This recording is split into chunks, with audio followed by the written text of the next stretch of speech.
Today we've got an awesome revenge story against Dunkin Donuts. We'll get into that in a bit, but first, I had an idea to place a fart machine in the annoying class next door at community college. It worked. So for some reference, I went to the local community college a few years back. It was a pretty good education for the cost, and the environment was fairly chill. It wasn't always the easiest to make friends because of the lack of activities and involvement, but generally a good place. One fall, I was enrolled in a history class, and the professor was just a funny dude. We'll call him Dr. Cool for the purpose of this post. Dr. Cool got on the good side of the class and was a pretty go-with-the-flow type guy. The one thing that we all agreed on was that the class next to us could get annoying. This next-door professor was always loud during his lessons. We'll call him Dr. Smith. His voice disrupted our class on multiple occasions throughout each session. So darn obnoxious. And worst of all, we could never escape it, as it started and ended at the same time as ours. One day, I hatched a brilliant idea. During the last week of class, place a fart machine in that class. Well, really a Bluetooth speaker and a fart app, to get back at them for disrupting us the entire semester. I met up with a couple of the students one day and discussed my plan, unsure of how they would react. Turns out they were completely in on it. So one day, I unsuccessfully attempted to pull this off by bringing my own speaker. However, something didn't work. I think the range was too long or something. So the next time, as classes are wrapping up, we try again. This one kid brings an expensive and loud portable speaker, and we sneak in before class time and place it underneath the podium in the front of the room so no one would spot it. To keep the silence, because this wireless speaker, like most, makes a ding sound when connection is detected, he left it on and ran a silence track through YouTube. We were all set for action. As our class starts, we can barely contain ourselves because of the devious stunt we all knew was about to happen. We tell Dr. Cool and he is completely in on this. We decide to let one rip every time Dr. Smith makes the loud remarks we can hear so evidently through the walls. And so, once he makes his existence known to the floor, our professor signals us that it's time. My classmate, at the direction of Dr. Cool, pressed this fart trigger on his phone, and it was way louder than we thought. You could have heard that thing on the other end of the hall. Our class is nearly erupting into laughter, and our professor tells us to keep quiet as best as we can. I'm honestly surprised that Dr. Smith never stopped with those loud remarks because of the pattern. He gets loud and a blast is heard in return. Additionally, he never came into our class to confront us. We do this probably 10 to 15 more times throughout our day there. The app this kid picked was so realistic and diverse, you would have left that room wondering what the heck Dr. Smith was eating to have left such a thunderous gas in front of a room full of students. I'll say our school was pretty chill, but on one fateful day, we ruptured that mood with much-deserved blasts that served as a legacy moment in time. A class that needed to hear what we thought of them. What a beautiful moment in my life. I'm just glad that nobody really got in trouble with this, especially considering Dr. Cool was in on it. God forbid they find out that Dr. Cool was somehow involved in this and they get seriously penalized at this community college. Honestly, it sounded like a great class and one of those classes that, looking back on, you miss dearly because the vibes were so good. That said, our next story is, I gave my ex-fiance back the ring 10 years ago and he's still furious. Recently, I, 31-year-old female, celebrated my birthday. As I moved across the country a few years ago, my besties back home and I had a video party together, drinking some wine. It was a grand old time, and eventually talked turned nostalgic, and one of the gal pals brings up running into my ex-fiance. We all reveled in the classic story, and one of them said to post here for giggles. So, to begin the saga, we need to turn the clock back a decade when I, 21 at the time, was dating and then engaged to ex, 32-year-old male at the time. Hindsight, the age gap was the first red flag among many other flags he waved like an entire color guard in a high school band. Like him making much more than me, but I, in welding school full-time and working 2 jobs, paid for everything. After 6 months of being engaged, I found out he was cheating with an ex of his. so I naturally called it quits. In a petty move not related to the story, she ended up being my roommate for 3 years. Pretty cool chick who I'm still friends with. A few months pass, and when it's obvious I'm not coming back, X starts a rabid campaign to get his Amazon bought $190 ring back. Mind you, I'm still in school full-time and working, so dropping the cheapo ring off was not at the top of my priorities. Eventually, I got tired of the harassment, so I gave the ring back. And then some. I sheared some half-inch thick steel plates, welded up a cube, dropped that ring in there, and welded that puppy shut. If you shook the cube, you could hear a delightful tink-tink-tink of it rattling inside. I dropped it in the mail and went on my merry way, and haven't given it another thought until my birthday this month. According to GalPal, X still has the cube and has not been able to get the Amazon ring out. He's still mad as heck and likes to rant about the ordeal to this day. I regret nothing, and am filled with joy knowing I've been irritating him for 10 years now. I like that this guy accepted that inside that block was the ring because you can't even actually see inside of it. It's probably not worth it, but they'd have to probably go to some professional to get it cut open. Our next story is McDonald's drive-thru. One of those 2-lane drive-thrus. Person ahead of me blocked the queues, waiting to see which of the 2 lines was advancing faster before picking their lane. If they just picked a lane at the start, I'd wait to see who gets their order first. They inch ahead a bit before I'm done, and I'd wait to let them go, but no, they blocked both queues. Cue me following the person ahead of me 2 inches to block the other person from getting to the booth. The person at the payment window even thought their order was mine, but oh well. Play stupid games and lose. I wish I thought to pay and claim their order. Big Mac with 10-piece chicken nuggets sounds good. They could have my McDoubles next time. Anyway, I'm pretty sure they tried to follow me home, so I circled into a parking lot to get behind them and watched them turn the other direction at the next light. Play stupid games twice, lose twice. I'm not gonna lie, am I wrong in saying that I feel like both of these people are just overly petty? Like it's just a McDonald's drive-thru? Like although one person is totally being a jerk, is it really that much to just accept it and get past that? Our next story is Beware My Fruit Cannon. Hello fellow Reddit creatures, thought it's time to share a fitting little adventure from my college days. The city I went to college in is known for the various types of trees that grow through the downtown and student housing area. While quite beautiful, the roots wreck sidewalks and occasionally the sidewalks and streets have to curve to avoid them. They get uneven and drop off unexpectedly, and you definitely need to watch your step in places to avoid tripping or rolling an ankle. There are tons of tree varieties, with everything from big old redwoods to citrus trees. Keep this in mind. One fine weekday evening, my roommate Joe and I are strolling home after a lengthy afternoon of day drinking at one of the local bars.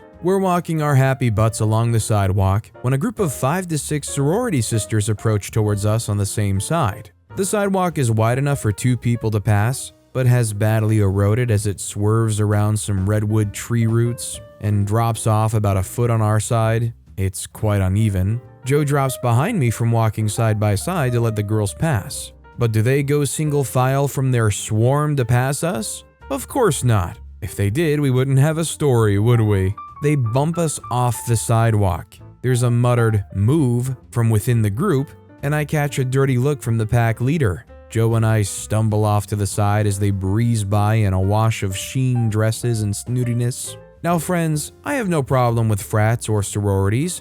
I do, however, have a problem with rude people, and the beer-fueled brain cells are buzzing. I reach down, grab a several-day-old slightly mushy lump of an orange on the ground, and in one motion launch it as high as I can back towards the gaggle of galloping sorority sisters. I'm a pretty normal dude, but it was like Roger Clemens himself tickled my arm at that moment. It was majestic. My fruit bomb of justice apexes at the tops of the redwood trees like it was shot out of a cannon, hangs with the clouds for a moment, and begins falling.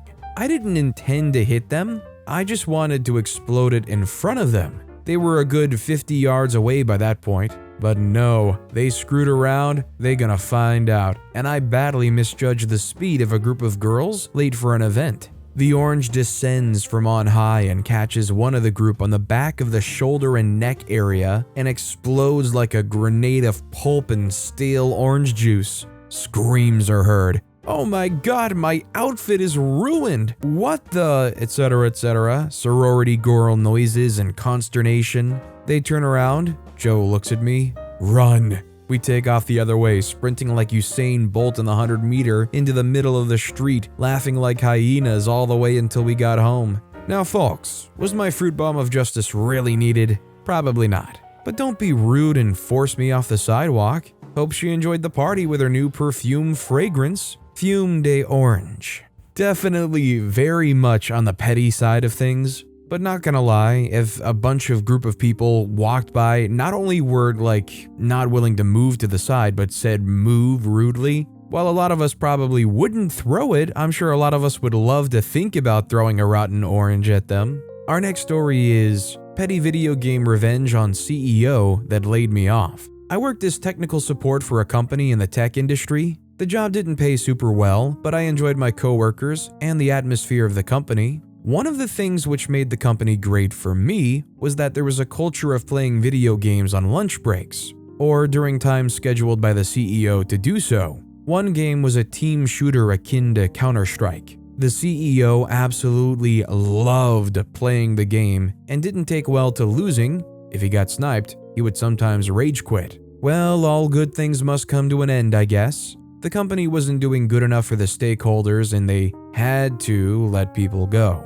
I was one of those caught up in the layoffs. My manager was great and supported me and the others let go and invited us to continue to play games with those who were left. I did once or twice because I missed the team. One of these games, I was excited that the CEO was on the other team and I would get a chance to go against him and get some video game satisfaction. Except when I joined, my team was down a lot and he switched teams to my team to balance it out. Once he was in our voice channel, he sounded really excited to see me and asked how I was doing. I team killed him and then he left the game. People over profit. Well, they were definitely fortunate enough to play on a server where friendly fire was toggled on. Honestly, there's not quite too many things that make somebody rage, like team killing another person in Counter-Strike. It's a pretty good way to get a teammate to flip out on you, or rage quit. Our next story is, I may be silent struck with grief, but your taste buds won't be happy either. So this is petty on a minute scale, but still fun in my eyes. It was also a group effort. When my grandpa passed, we all took it very hard. We wanted to grieve in peace and not see anyone. We didn't post any obituary or tell anyone, just who needed to know. So that was like 5 people. But word got out because of a nosy neighbor. So when the news was spread, everywhere, privacy went out the window. People were showing up to my grandma's, in and out and whatever. Well, a family member of my grandma's came over while we were eating. He sits down and started talking. It's extremely clear that none of us are in the mood. He zeroes in on me, looks at me and says, "What's wrong, cat got your tongue?" I'm pretty sure my entire eye went red because I was seeing red and was ready to jump and beat him. I just stared, my eyes going back and forth, surveying everyone's face in the room like a grandfather clock. I just walked away. While I was in the kitchen, my dad and boyfriend came to me. I was getting some iced tea. There was a sweetened and unsweetened. My dad was like, "Should we offer a stupid, nosy, unwanted family member a drink? What should I give him?" I was just kidding when I said unsweetened.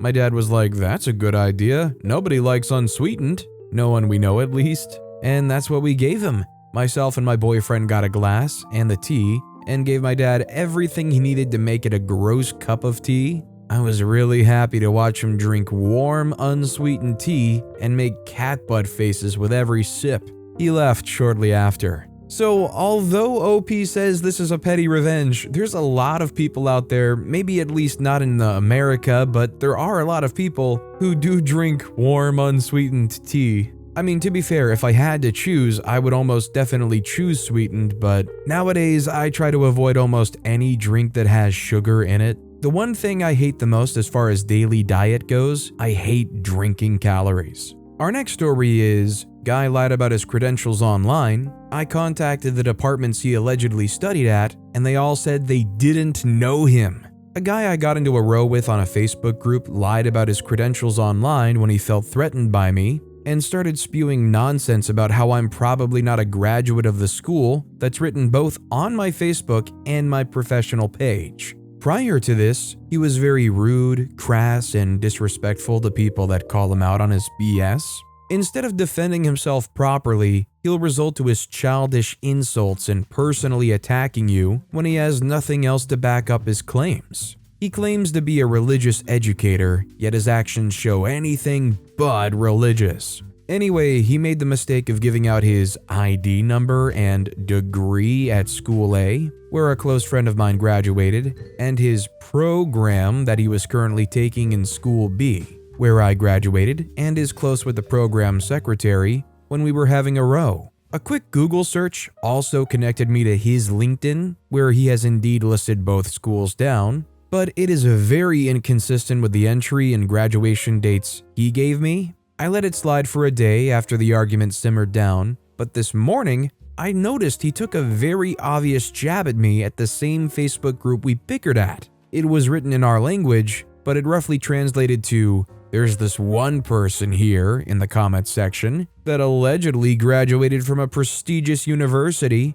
but her personality is trash. As a naturally petty person, I obviously did not let it slide. First course of action, I messaged the department in School B he was supposedly taking his master's degree in, reported him by giving them what happened, the screenshots of just how rude, crass, and disrespectful he is. I also gave them his full name, which I sleuthed on my own, the year he supposedly entered the school, and the program he was taking. The answer from the program secretary: "I'm Mr. or Mrs. Good afternoon. Mr. V is not a so-and-so student. Thank you for raising this concern. We'll look into this matter." Satisfaction. Second course of action, I messaged the department he supposedly finished his bachelor's from in School A. I gave them his full name, alleged ID number, the bachelor's degree he allegedly finished from this school, the years he was allegedly active from this school, as well as the same screenshots. The answer from the dean himself: "I don't know him and he had never been my student." Satisfaction. I'm biting for the right time to show these messages from the two departments for when he acts up again so he could finally shut up.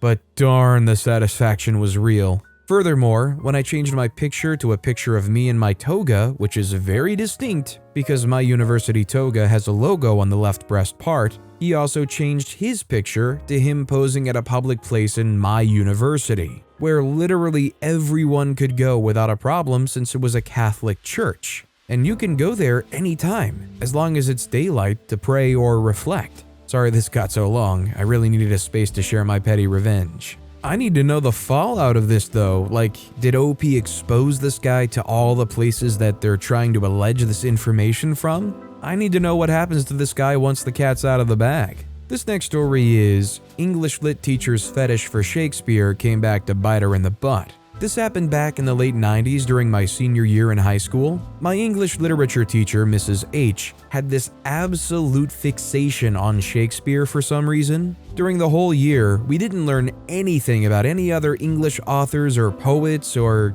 anything really. Some people complained, but she had been there for so long the school couldn't really do anything. I even saw her pick in the faculty section of my mother's yearbook from the same school with the same Victorian-era hairdo. Also, she disliked kids and was bat poop crazy. Me having longer hair and a goatee, I thought goatees were cool, stupid kid. Meant she hated me. On the other hand, I was slightly gifted with either natural intelligence or just super lucky. I never had to study and just knew how to absorb the right info and ace tests. I abused this and never did homework and just used quizzes and tests to pass classes. Out of all of her classes, I was her nemesis, it seemed. She reformatted her grading system to make sure I failed if I didn't turn in all homework assignments or get a lot of extra credit. This is where the gears in my brain shifted into high gear. Unbeknownst to her, I had been on the school's stage crew since my freshman year. Anything that happened in the auditorium, assemblies, talent shows, and even after-school rentals, we did that. We ran the lights, sound, and coordinated everything on stage. During that time, and with my stage crew teacher's help, I had developed some moderate skills at designing and setting up lighting plans, and he helped me get work outside of school. One of such jobs was a local troupe performing Much Ado About Nothing at the local amphitheater. Opening night arrived, and me and my friend were just hanging out in the booth when his eyes bugged out while looking at the people coming in. "Is that Mrs. H?" I looked, and sure as crap, it was her. Up to this point, I still hadn't figured out how to fight back, but now it was as clear as could be. Next day at school, start of class, I raised my hand and mentioned that I had a Shakespeare show playing at the amp, and could we get 20 points extra credit if we turned in a program with a production member's signature? She loved the idea of more people getting into her Shakespeare fetish and immediately said yes, absolutely. I whipped a program out of my folder, circled my name and signed next to it, walked up and set it on her desk. I still feel fear when I remember the look in her eyes, but to her credit, I turned a program for all 3 nights, and she gave me 20 points for each, which was just enough to make sure I got my diploma. I don't know if she did it because she stuck to her word, or if she finally found a worthy nemesis. Most likely is that she just never wanted to see me again. I love the idea of OP handing this pamphlet to them and saying, "Listen, you either give me this extra credit or I'm gonna flunk the year and you're getting another year of this." And the teacher just being like, "Okay, here's your extra credit." Our next story is Evict Me? LOL. My fiance and I rent a house from her mother. If my fiance does anything her mother doesn't like, for instance, going out of town for a night for a date, her mother threatens to kick us out. You know those abysmal people who suck the joy out of everyone who they see is having fun? Yeah, she's one of those. Long story short, the last straw was when she withheld my fiance's medicine for her chronic and life-threatening illness until rent was given to her. This was days before rent was even due. When my fiance started getting angry, she called her a little girl and wouldn't tell her where her medicine was. She also said she'll evict us over that. After receiving the medicine, I started planning petty revenge. I learned that not only is the house my fiance and I are living in right now in her ex-husband's name, but so is her house. Very soon she will see exactly how my fiance and I feel right now because she has an eviction notice on the way. My fiance has approved all of this. Also, it's important to note her father is willing to do a rent to own with us. Terms being the houses get transferred into my fiance's name, which makes this post all the sweeter. We've told the hospital to hold her medication there no matter what, and you guys are right, I probably should have just called the police. My thought was, stay quiet until I can inflict the most suffering possible. Update already? Her mother is now texting her claiming the house has 3 showings tomorrow. The doors have number entry locks, so I have a strong feeling those will be locked tomorrow. Unless you guys think it would be better to let them look at the home, only to be ghosted by her mother because it's not even her home. Opinions? This is gonna get spicy earlier than we thought. Update, guys, this is getting nuts. She just came over with 2 prospective buyers walking in the unlocked door with her. She told them that a licensed plumber and electrician installed the plumbing. My fiance couldn't hold her tongue. Why are you lying? The potential buyers looked stunned. Told her and them to get the freak out of the house because we didn't have proper notice. She called me a smart butt and I told her to shut the freak up and she left. She'll be back after the potential buyers see the other home. Update, she came over asking for me by name. "You don't live here, get out." I say I have receipts and bank statements that say otherwise. She says, "You're so disrespectful, this isn't your house."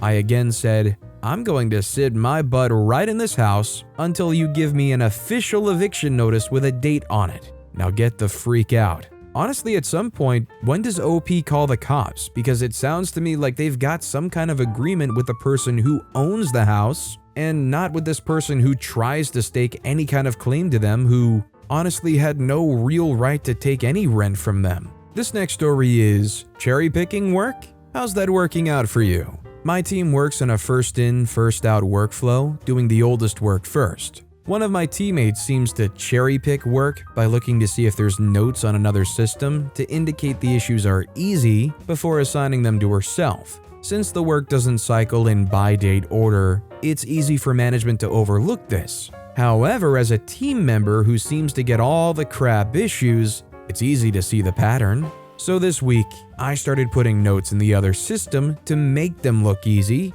and since that's what a lazy member looks for, she took a huge amount of work for herself. Then I went into the other system and wiped out my notes like they were never there. Cue the whining about how difficult her week is. She can't give anything back because the SharePoint stamps the date, time, and ID of the person who modified an issue, so everyone would know what's going on. And she can't complain about the disappearing notes since there's no way to prove they were ever there, and you aren't supposed to be looking at them before assigning your work. Being so extremely petty, I'll not touch any of the notes for the next few weeks, and once she goes back to her old habit, I'll just do it again. What I love the most about this revenge is the highlight that they cannot out themselves for what they've been doing because it would expose their lazy habits. You love that although they're whining with it and you gotta put up with the whining, they have to sit there and suffer with no way to correct the revenge that was had against them. Our next story is, I penalized Dunkin Donuts for wasting my time. The Dunkin Donuts nearest me is a crap hole. Anywhere I go, I always try to order ahead for convenience. And this location makes it anything but convenient. Without fail, for mobile orders, they'll prepare the drink and completely ignore the donut order. Doesn't matter whether I'm picking up inside or in the drive-thru. At the drive-thru, it's easier because they can't serve the next person until I leave, so I can just wait there and request the donut I paid for. But when picking up inside, you have to get in the line of people placing orders. So when I have to do that, I always tell them I ordered both a donut and a muffin. The $2 muffin is the penalty you pay for denying me the $1 donut I ordered and paid for, wasting my time standing in line behind 5+ orders. Screw you, Dunkin. I'm so glad I read this story because it highlighted a question I had the other day in terms of etiquette in a situation like this where you call your order ahead or you order online. If you get to the store, let's say Dunkin Donuts, and you find there's 5, 6, 7 people waiting in the line, are you able to just bypass that line, go to the front and say, sorry, I'm just picking up my order? Or do you have to wait in that 5, 6, 7 person line and wait for them to place all their orders before you can just pick up your order? Our next story is Stupid Action Figure. I work with a woman, a very attractive woman, who gets hit on all the time. She may look cute and beautiful, but this woman is anything but a pushover. Her experiences dealing with disrespectful men have allowed her to hone her retorts to a nuclear level at times. One of our employees, an older, lecherous man who had made sexist comments to her in the past, once said to her, "How's your day going, doll?" She shot back, "Not too bad, action figure." It went right over his head, even though others nearby understood the reference and were laughing, and he said something about being glad to hear that. "A stupid action figure," was her response to him. She then shortened it to stupid AF, which could have other meanings, but in the context of her dialogue was perfectly acceptable, and he became known as stupid AF among the other employees when they would talk about him. Note, she referenced the controversy about calling the G.I. Joe doll an action figure, so that boys wouldn't have to say they played with dolls. I just don't understand how people have the confidence to be that much of a jerk. Like, I don't think I'd ever be able to look another human in the face and be like, "What's happening, doll?" or "How's your day going, doll?" Like, I just can't imagine being comfortable enough to catcall another person. It's just so sleazy and disgusting. And like, I have the knowledge to know it's not going to work or lead to anything. I mean, just about, unless you look like Brad Pitt or something. Our next story is, I, female 28, got my ex-friend fired from her, female 28, job. My friend was applying for a job and asked if I'd be a fake reference for her. I said yes and gave her a glowing reference, and she ended up getting the job. A week ago, she canceled last minute on a trip and demanded we give her a refund out of our pockets. We ignored her messages and went on the trip, and when we got back, she kept harassing us. I kindly explained to her that it was not refundable and it's unfair for her to ask us to pay for it when we weren't the reason she couldn't make it. She lied and told us it was a 5-day internal work conference. I was patient and nice about it, and at 11 p.m. yesterday, she sent me a nasty text telling me how much of a horrible person I was. I blocked her and contacted the HR rep that took my reference, that I was an acquaintance and I've never worked with her nor that company. she ended up getting let go from that job. I mean, it's petty, but somebody like that who honestly screws you over isn't much of a friend, and I'm guessing their friendship wasn't that close. I'm surprised that they were somebody that OP was willing to give a fake reference for, but also willing to just blow up over this situation. But I guess when it comes to having to pay hundreds of dollars for somebody else because they just canceled on you, it's a very easy thing to just blow up a friendship over.